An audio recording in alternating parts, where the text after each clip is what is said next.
The following are a few points that we must consider. In chapter 11, verse 7, we read of the beast that comes up. In chapter 13, verse 1, we read of a beast coming up.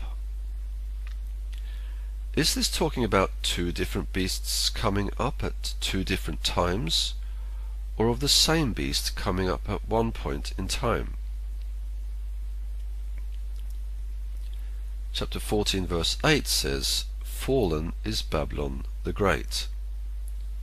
Chapter 18, verse 2 says, "Fallen is Babylon the Great." Do these utterances concern two different entities, or do they concern the same entity? Chapter 14, verse 20 says, "The winepress was trodden outside the city." Chapter 19, verse 15 says, "He treads the winepress of the fierce wrath of God." Are these verses describing two different events, or the same event? In chapter 11, we read of the ministry of two prophets. Verse 3 says, "They will prophesy for 1260 days." In chapter 12, we meet a group of people described in the form of a woman. We read, "She had a place prepared by God so that there she would be nourished for 1260 days. In chapter 13, we are told about a beast. We read, "Authority to act for 42 months was given to him." The question is, are these three chapters chronological, in that they are talking of three consecutive periods of 3.5 years, totaling 10.5 years? Or are they talking of the same? From what we have looked at, it seems that prophetic events portrayed in the book of Revelation do not appear to be strictly chronological in their fulfillment. Some prophecies seem to be repeated, and time periods seem to overlap. Now, do we have any further evidence to support the premise of overlapping prophecies in the book of Revelation? Let's consider the 7 seals, the 7 trumpets, and the 7 vials. Will these 3 sets of 7 be 21 events lined up in a row, in that the earthly effects of the 7 seals are followed by the earthly effects of the 7 trumpets, which in turn are followed by the earthly effects of the 7 vials? As we consider this, look with me at the following. In chapter 6, as part of the 6th seal, we read, "Every mountain and island were moved out of their places." In chapter 16, as a part of the 7th vial, we read, "Every island fled away, and the mountains were not found." Is this a description of two identical events that take place at different times, or does it portray the same event? Again, in chapter 6, at the 6th seal, we read, "The great day of his wrath is come." And again, in chapter 16, at the 7th vial, we read of the great day of God, the Almighty. Are there 2 great days of God, or 1? Yet again, in chapter 6, at the 6th seal, it says, "His wrath is come." At the sounding of the 7th trumpet, we read, "Thy wrath is come." Does God's wrath come twice, or do these 2 accounts point to the same thing? At the sounding of the 6th trumpet, we read of the great river Euphrates, where a world war erupts. At the outpouring of the 6th vial, we read of the great river Euphrates, where armies pass going to war.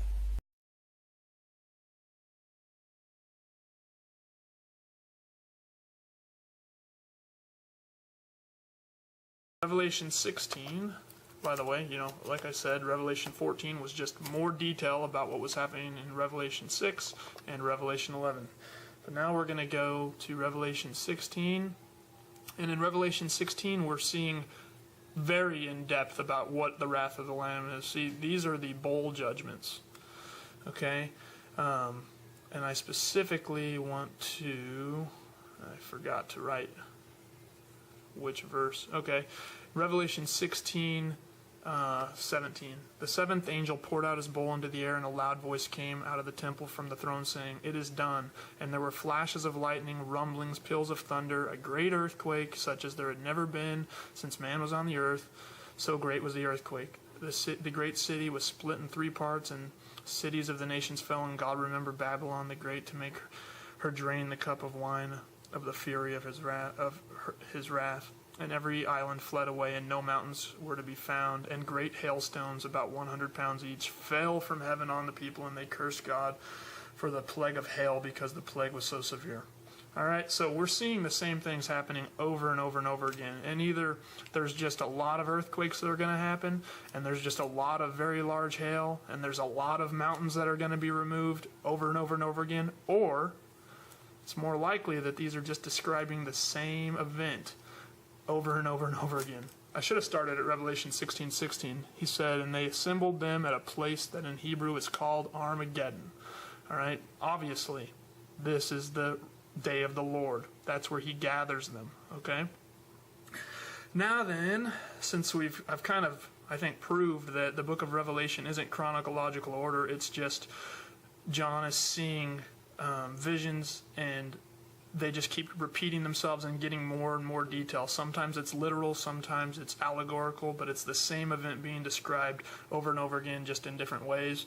But the details are just becoming more and more clear, and the same things are happening. There's always a great earthquake. There's always hail.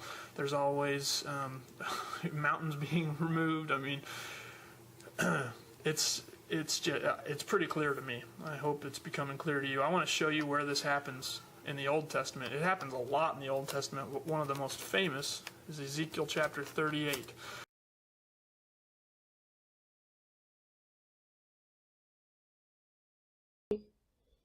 Island fled away, and the mountains were not found. It's just very same as every mountain and island were moved. So when you look at it, you have some basic information told within the 6th seal. Then you get more or less the same story retold with extra details in the first 4 trumpets, plus the 7th trumpet. And then in the vials, in the 7th vial, that ends the series of the 7 vials, you have the same thing repeated as you had in the 7th trumpet, but with extra information about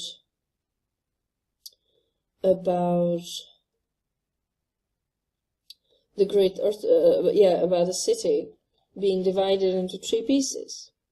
And now hang on a second and see this.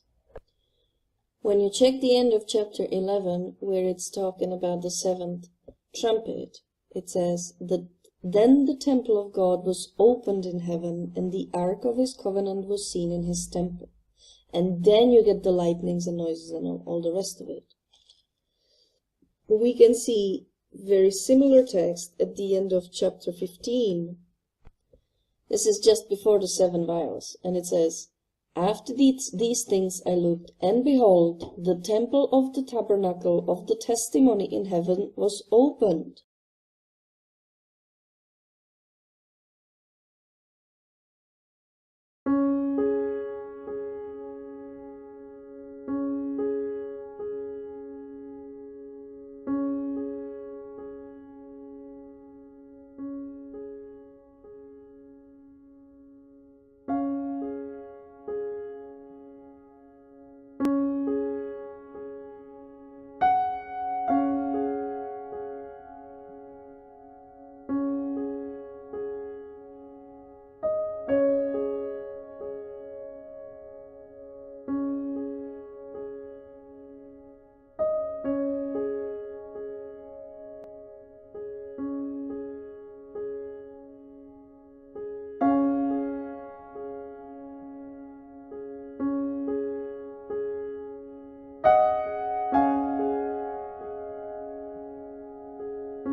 But what I saw as I looked beyond those guys, way off in the distance, could be many, many miles, but I saw this black, black smoke just starting to roll right up out of the earth.